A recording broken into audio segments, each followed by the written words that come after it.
sumbangan dari uang haram itu tidak boleh diterima. Kalau ada pemain judi bersedekah, wah itu parah itu. Panitia masjid harus tolak. Itu kalau ini yang empat mazhab ini tidak boleh. Pas sabu-sabu mah sedekah, wah itu. Tapi biasa juga yang pemain judi itu Pak lebih banyak sedekahnya daripada yang bukan. Jadi masalah. Bagaimana dengan uang korupsi yang kemudian disedekahkan di masjid? Panitia harus terima atau tidak? Kalau ulama empat mazhab ini mengatakan tidak boleh. Karena jelas-jelas sudah haram. Ketika kau menerima berarti kau masuk dalam lingkaran itu. Yang pertama sekongkol. Orang sekongkol itu dapat hukuman, dipepek kepalanya nanti. Itu makanya panitia ini hati-hati. Yang kedua, kau tidak menolak yang haram. Itu masalah juga itu. Yang ketiga, kau mengotori tempat suci. Itu gara-gara kamu. Makanya pemimpin itu setiap kepemimpinan diminta pertanggungjawabannya. Yang keempat, ini yang parah. Tidak berkah ibadahnya orang gara-gara engkau memasukkan uang haram di dalamnya. Nah, ini kan empat. Tapi, ada tapi.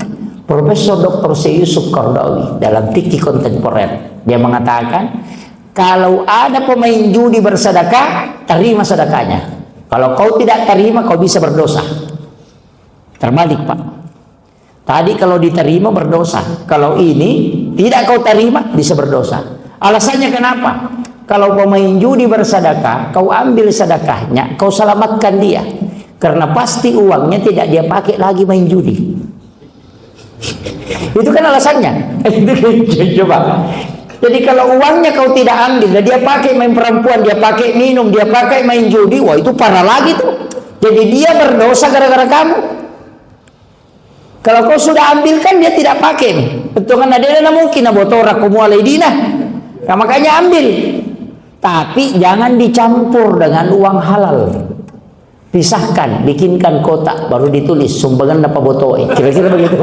Itu, ya, itu begitu. Jadi sedekahnya lah itu. Itu dipisahkan. Dan itu tidak boleh dipakai ke dalam masjid. Di mana dipakai? Kalau bangun WC, pakai di situ. Itu di tempat-tempat kotor itu silahkan pakai di situ. Bangun menara pakai di situ. Bangun pagar pakai di situ. Jangan masukkan ke dalam tempat sholat, karena yang di luar itu bukan sholat, tempat sholat itu hanya pelengkap saja itu. Jadi dia tidak mempengaruhi di dalam. Ini kalau Syekh Yusuf Qaradawi. Tapi ada ulama kita, karena dia mengatakan, wah kalau kau terima tetap ditanya. Kalau mau aman, bikin kotak amal besar, simpan di dekat pintu masjid.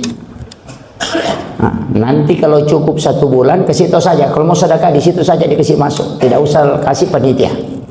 Nah, nanti cukup 1 bulan ambil uang itu, ya pakai nih. Pokoknya uangnya pemain judi, uangnya apa, kalau ada semua di situ. Nanti kalau ditanya sama malaikat, dari mana ini? Kasih tahu, saya tidak tahu, cuma ambil di celengan. Nah itu panitia aman itu. Kayaknya Imam Al-Jazuli pakai itu. Jadi makanya sekarang kan masjid-masjid itu sudah pengelolaannya modern. Ada pakai barcode dalam sumbangannya, ada pakai nomor rekeningnya. Kan dia tidak tahu. Nah itu lebih amannya begitu.